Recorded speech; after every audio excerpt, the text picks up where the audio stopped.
evening, folks. Thank you for inviting me. My subject, as was given by Derek, is ballistics, which is an interesting area and a huge science. And my aim this evening really is to try and carefully pick my way through the inevitable rabbit holes that we could disappear down and come up with a set of descriptions and observations and hints that will interest you and hopefully answer maybe a few questions that you have. So let's get on. I've got a lot to get through, so let's get going. Ballistics, as Derek says, science of chucking stuff about, has been going for a long time. Classic ballistics breaks down into three broad areas. The first one is known as internal ballistics. Now that is covering what happens in the gun from initiation to the departure of the projectile from the gun or the launcher. So that's internal ballistics. We'll come to that later, but the main area I think and most people are interested in is what is known as external ballistics. And that covers from the projectile leaving the projector to it reaching the target, projectile in flight. There is also a third aspect to ballistics, which is known as terminal ballistics. Now, terminal ballistics is basically what happens to the projectile when it hits the target.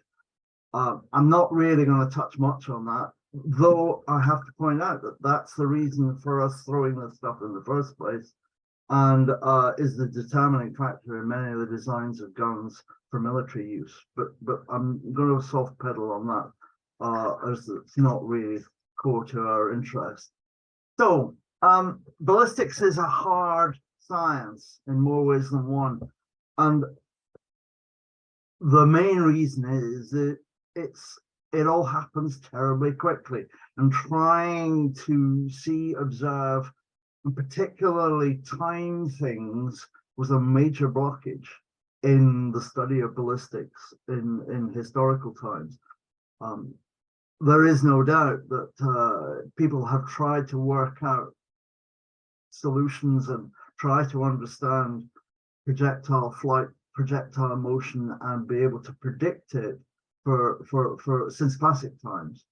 But it really doesn't come until the middle of the 19th century, when technology has caught up sufficiently to start to provide particularly measurement tools and ways of measuring very short time intervals.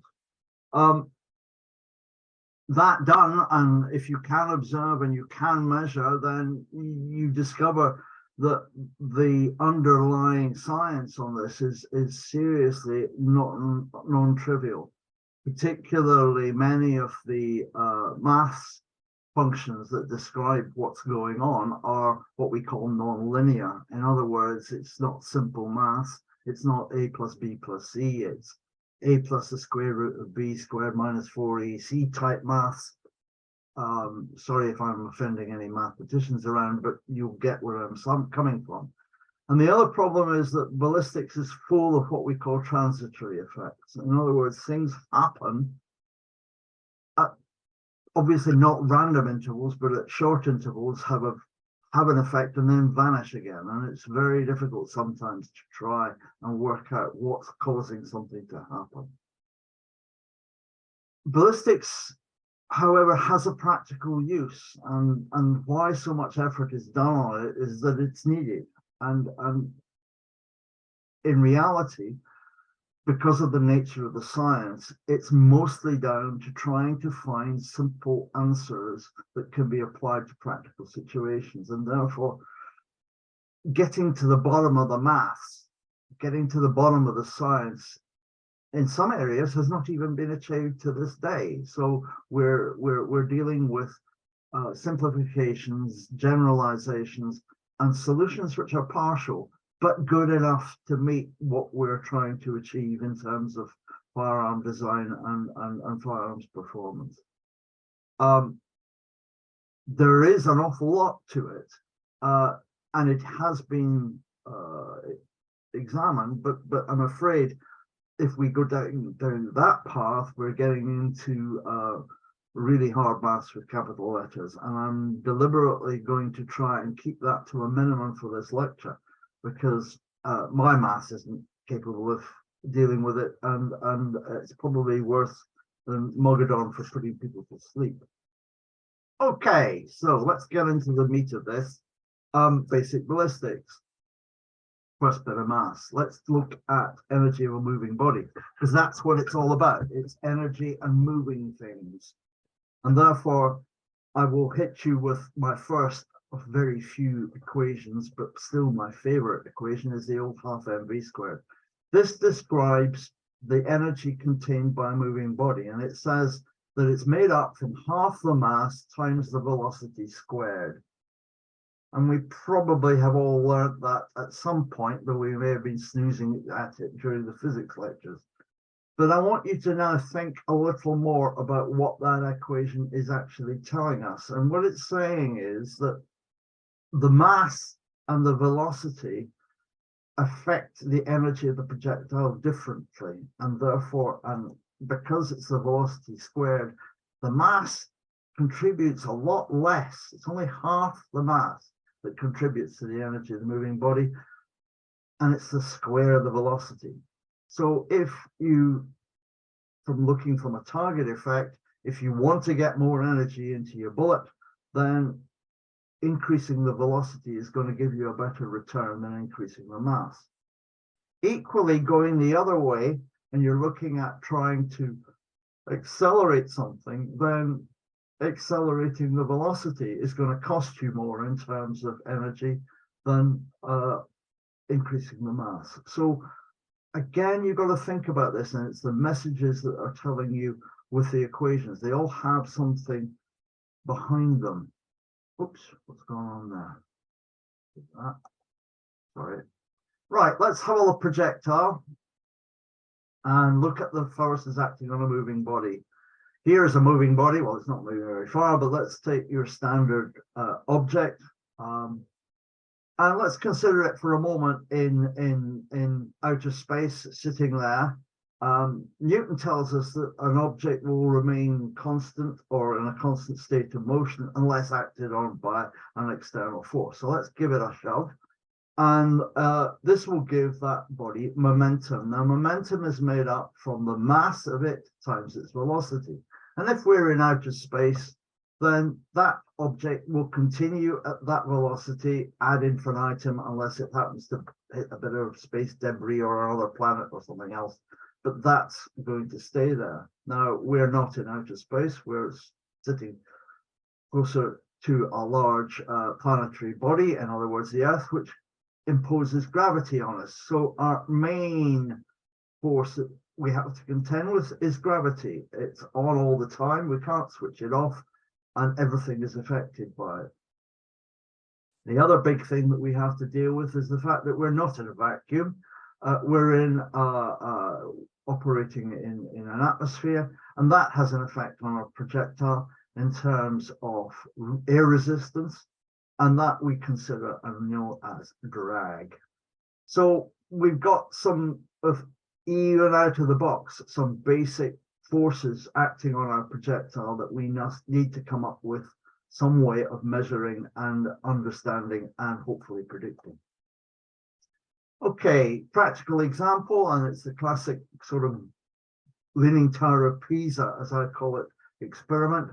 Here is our projectile, and for the moment it is hanging at a distance of 1 foot above the ground. You will, I make no apologies for staying with traditional measurements for this lecture. I have no views about Brexit at this point, but it does make the math slightly easier, and much of the research was done in imperial rather than in metric. So let's sit it here. If we drop that and we'll release it, gravity will pull it down to the earth, and it will hit the ground after an interval of 0.031 seconds, which is a bit boring. So let's give it some horizontal energy in the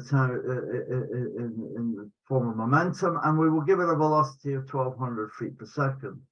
Now, if we ignore the effects of air, then that will take a parabolic curve and it will hit the ground only 30 feet away from the origin, which isn't very far. And in practice, in air, because we've got drag affecting against it, it will land even closer. And you will notice that the trajectory is steeper because of that. This is the resistance on the projectile as it's moving through the air. So let's look at that and how do we deal with that? Now, obviously 30 feet is not much use to anybody in terms of projectile range, so how are we going to deal with that?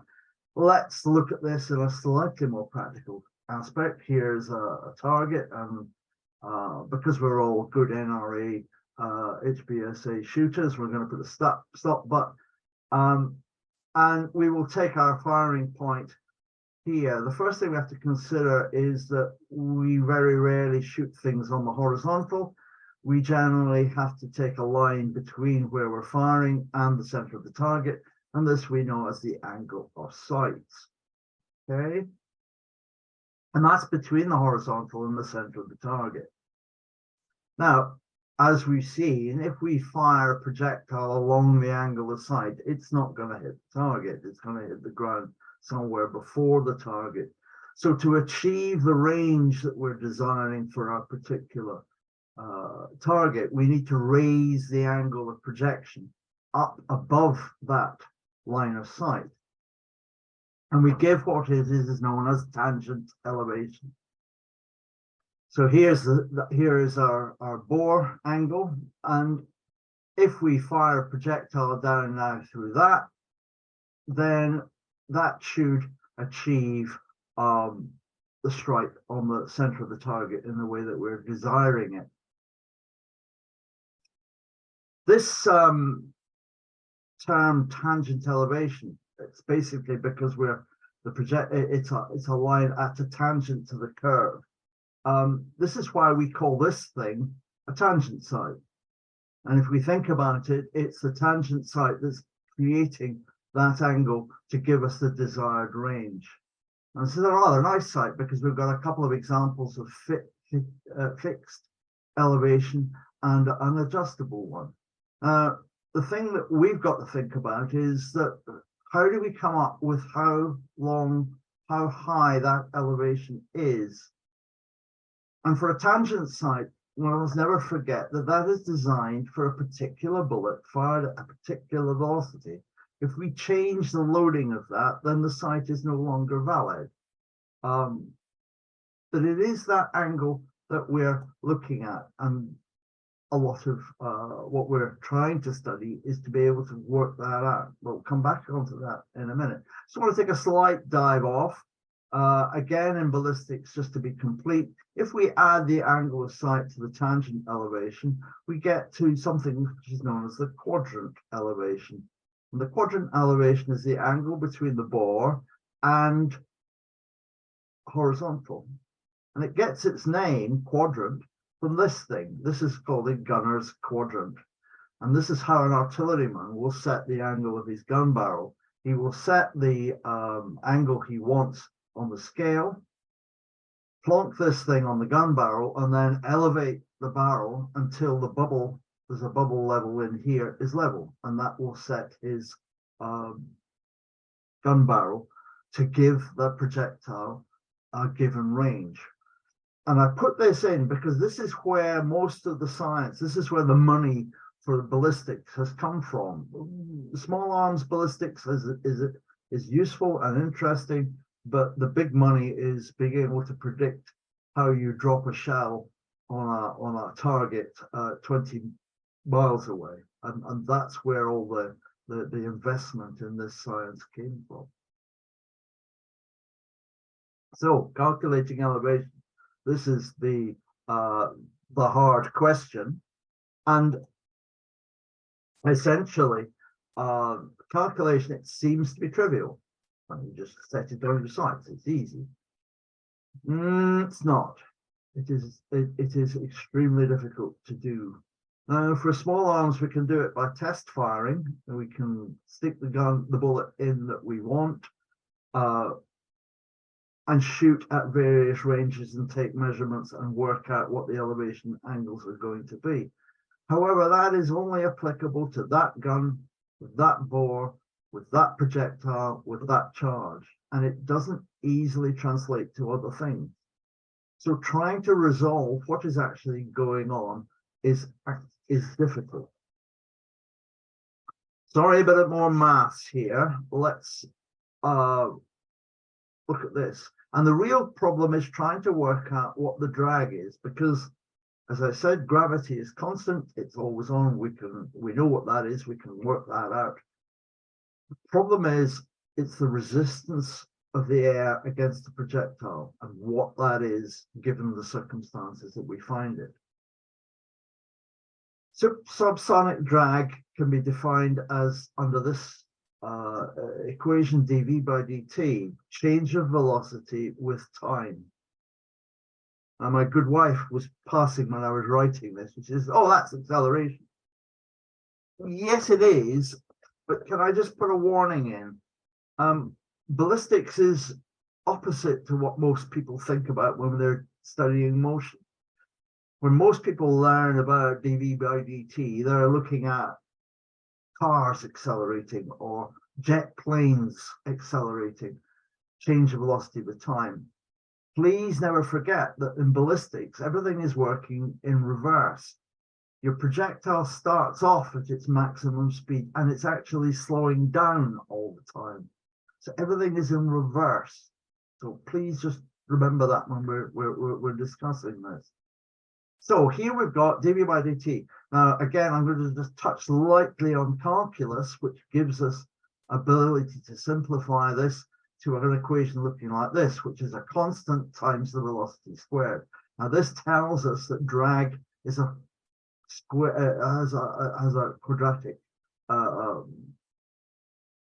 component. In other words, it's the square of the velocity that affects drag. So the faster you go, the more the drag increases exponentially. And then there's a factor here, fiddle factor, which we can apply, which will give us the actual drag. Now we can actually, by study, expand that a bit, and we discover that this fiddle factor is actually can be broken down further to this equation. D squared over m, which is the diameter of the projectile divided by the mass, gives us the cross-sectional density. Now this basically tells us how much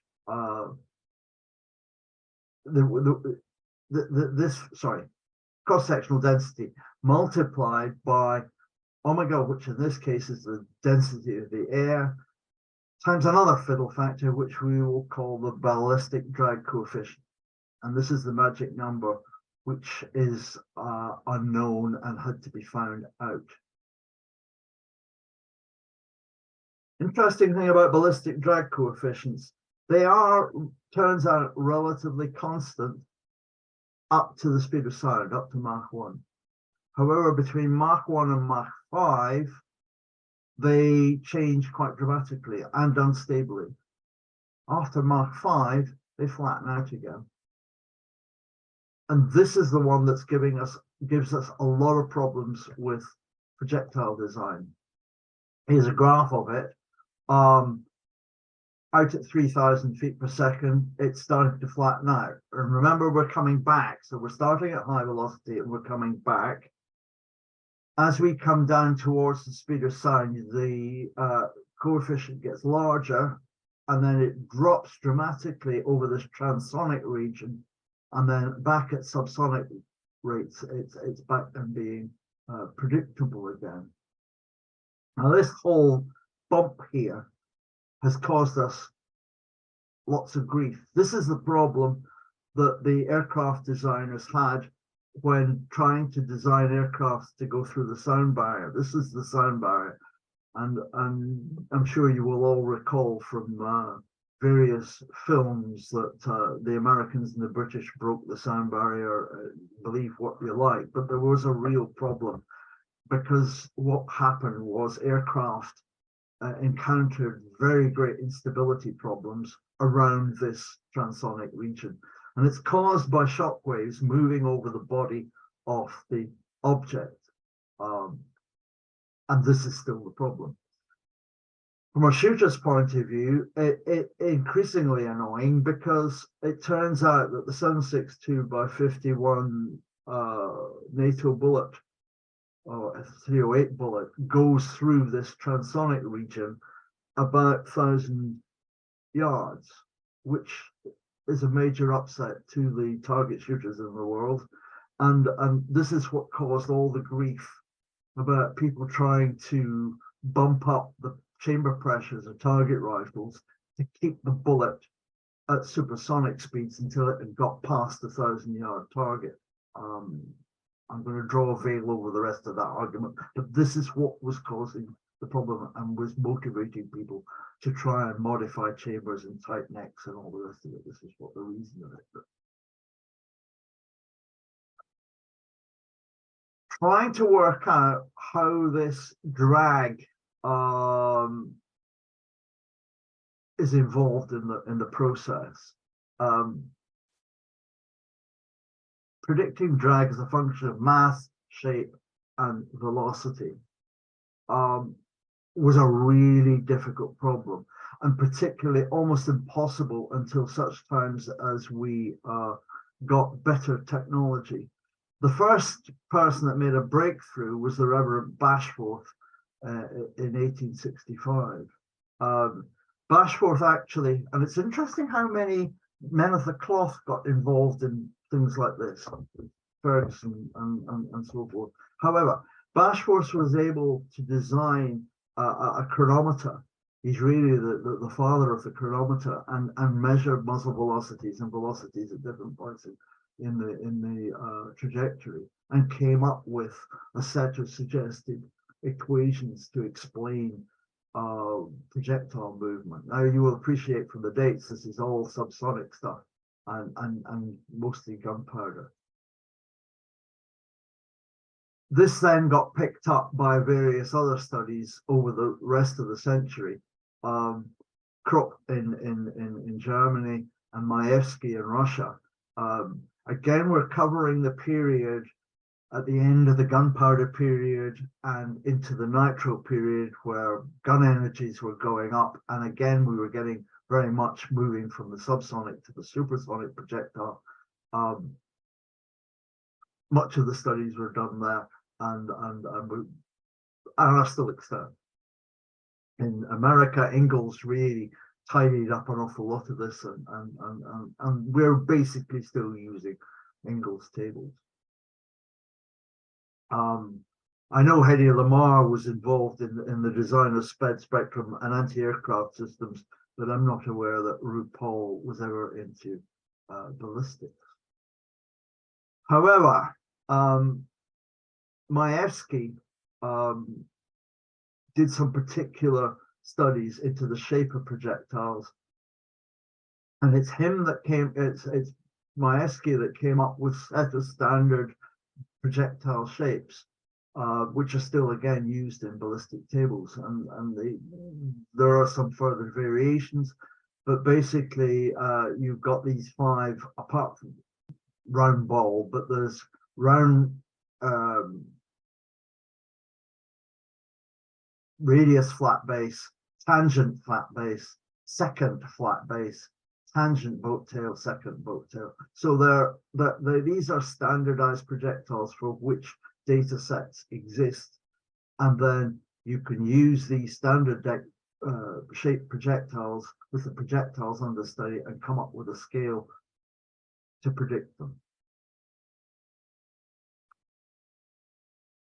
Transonic drag is not easy to deal with. It still can, however, you can deal with it because it only exists for a short period during the projectile flight, and you don't design bullets to operate in the transonic velocity anyway. So that's pretty much sorted out. Supersonic drag again is now calculable. Most of the work was done by an American called Homer Pauli, which I'm sure some of you will have heard about. He came up with a Pauli calculator, Pauli computer, which is a little slide rule device, which gave a very good estimation for most practical purposes. And it's still, those calculations and formulas are still in use. And it's that sits behind a lot of the more modern app and computer-based ballistic drop calculators and so forth and so on. So that's the drags, and you basically plug in the various characteristics, and it will give you an estimate of how much drop, how much drag, and how much drop at various ranges you will get. Other stuff, there are other things that affect the flight of projectiles, of which the most probably useful one is wind drift. It's interesting that General Didion, a French general in 1859, 1860, came up with an approximation, which is basically if you take the wind speed in miles an hour, multiply it by 17.6. Now all that does is it changes it to inches per second, and then you multiply that by the time of flight minus the range divided by a range of feet divided by the muzzle velocity, and that will give you the wind drift in inches. Now again, looking at the date, you will see that that's subsonic, but actually it's not bad and it still works. And again, wind drift calculators generally have Didion's approximations sitting behind them, making them work. Next one is gyroscopic drift. Now we haven't touched on the gyroscopic effect yet. I'm going to touch it again when we look at stability. But there is a situation where if you think about it, a projectile is leaving the end of the barrel in an upwards direction. When it hits the target, it's generally canted over and is pointing down. Now, the gyroscopic effect will, to shorten everything, basically will translate a change in direction into a twist called precession. And you will get a little bit of this.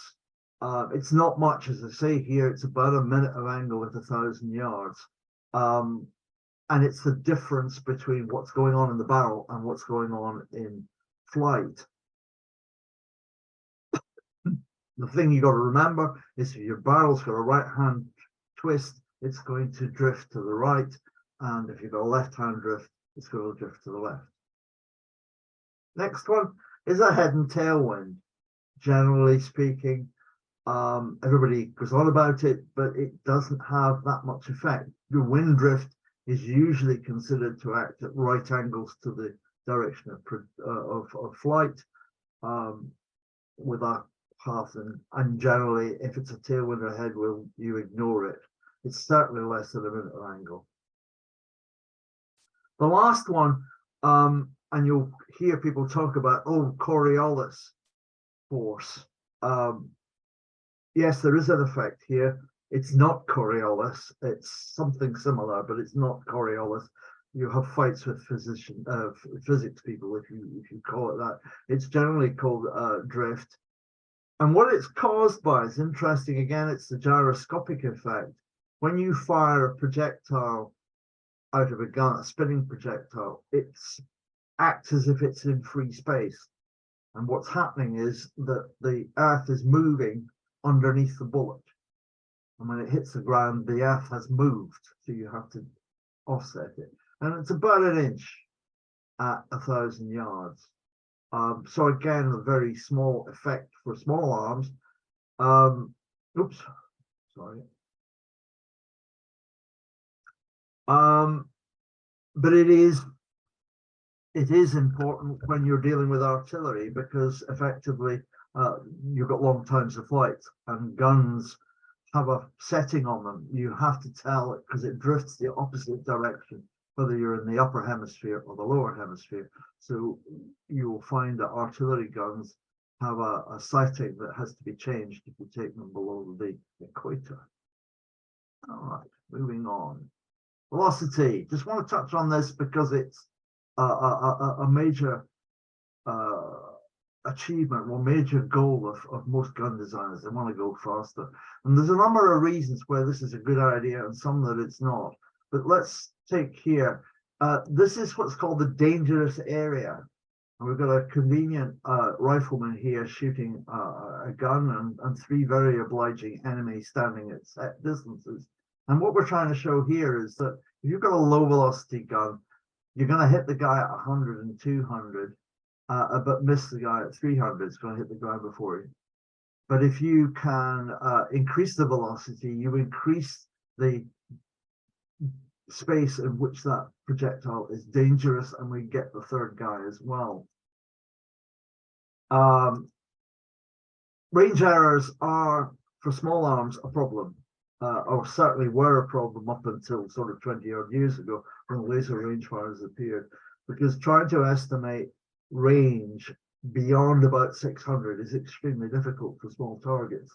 It's not a problem to target shooters. We've got these nice little signs that tell you where the target is and how far it away, but military shooters don't generally have that advantage. High velocity also reduces the time of flight of the projectile, which gives the target less chance of getting out the road.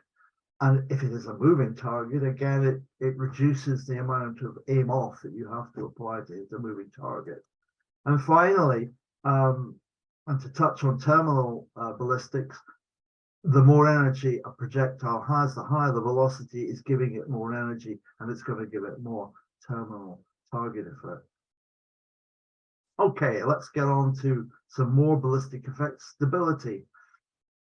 Let's start again with a simple solution here. Here's our cannonball or our musket ball. The first thing we're dealing with this is its mass. And effectively what we can say is that the mass of the projectile will act through a single point, which we will call the center of mass. Flying through the air pressure on the projectile will also have a force on the projectile, which we can again summarize as having an effect at the center of pressure. Now, in a perfect sphere, solid sphere, those two should be in the same place, and therefore the projectile will be stable, doesn't matter which way it's oriented. But the problem with balls is that they are the smallest projectile that you can fit into a gun, and effectively, if you got to the limit of your velocity and you want to increase the mass, short of making it out of something denser, then you have to use a cylinder. And the problem with flying cylinders through the air is that this all starts to go wrong on you. You discover that, yes, the center of mass is in the center of the object, but you're now taking the pressure over a much smaller area, and the center of pressure is not in the same place as the center of mass. And that will cause the projectile to turn, to tumble. The projectile really wants to fly with its biggest face facing the airflow.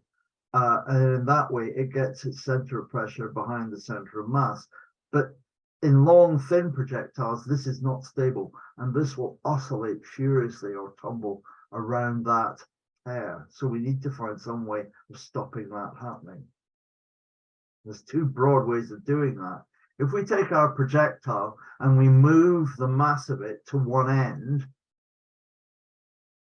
like this, and move the center of mass to the head of the projectile, then the air pressure on the rest of the projectile will tend to move the center of pressure back down the projectile.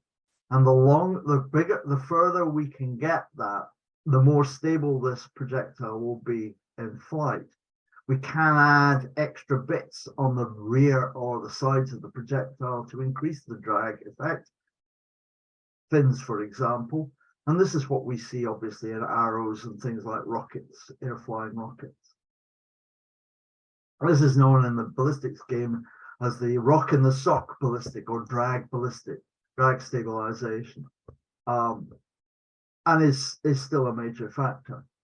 Interesting sideline on this, you'll all have seen mini-A bullets.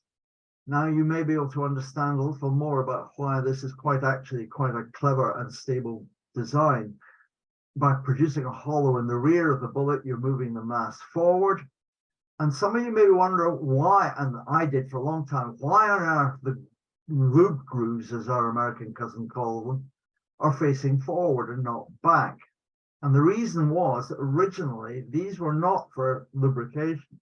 They were designed as drag stabilization to catch the air and pull the back of the bullet down and stabilize the bullet. Spin stabilization. Now I could spend several days teaching you this, but I'm just going to cut it down. Essentially, there are two effects going on here. Spinning a projectile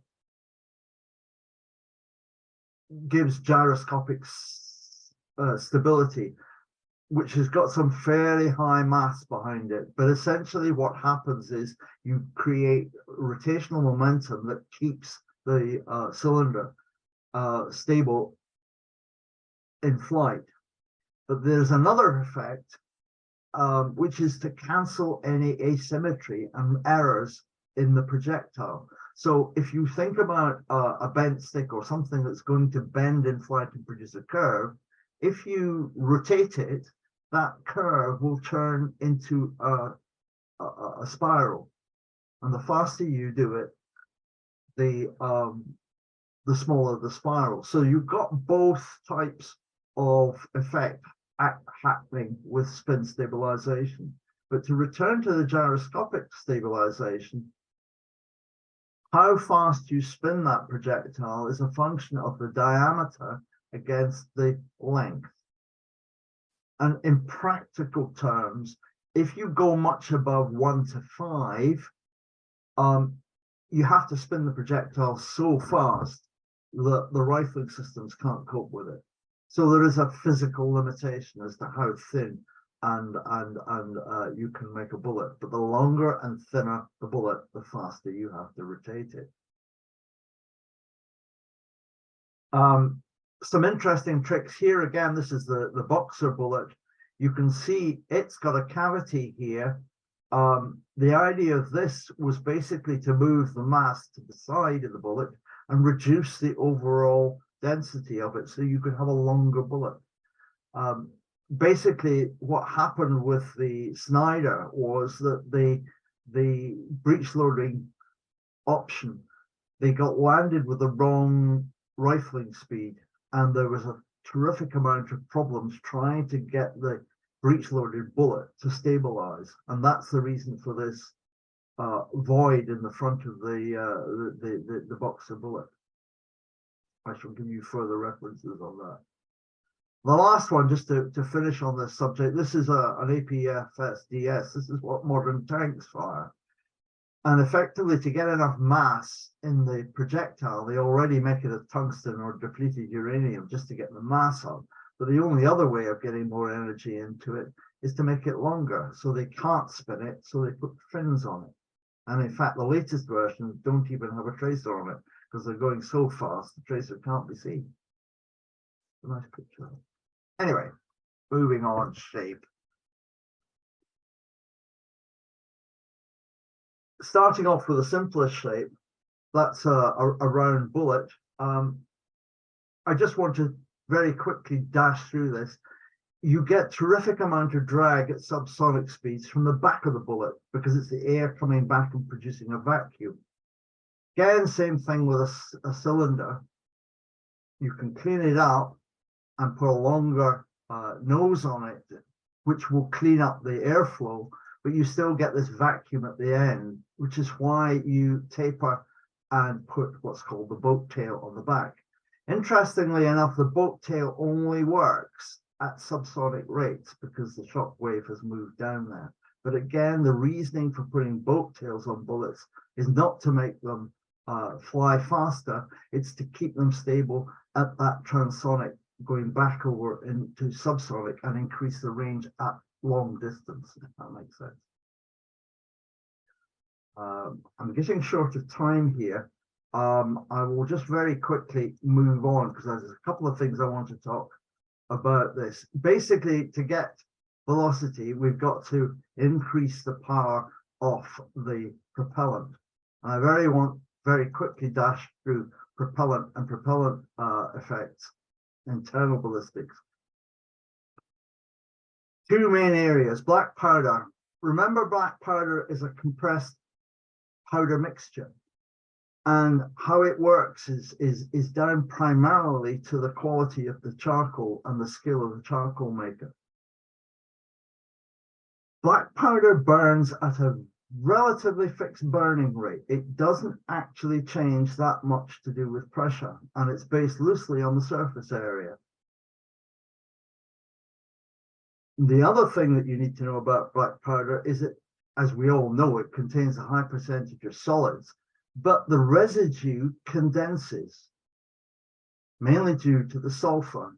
And what happens is, as the bullet moves down the barrel, you get a drop in pressure and a drop in temperature, and you get, for an instant, a ring of condensate forming just forward of the chamber.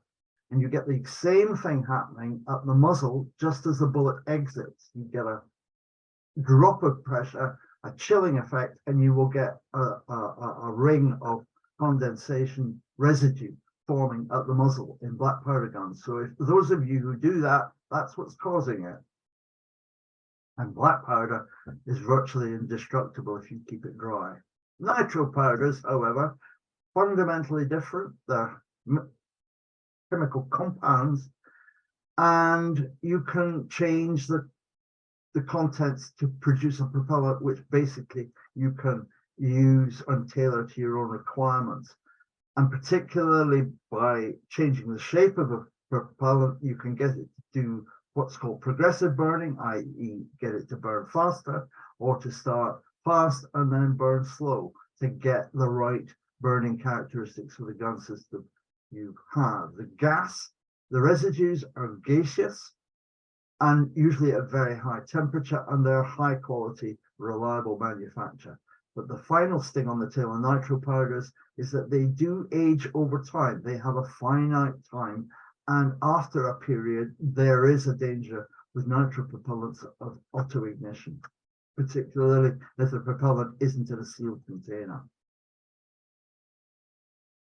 Quick one here, this whole business of pressure.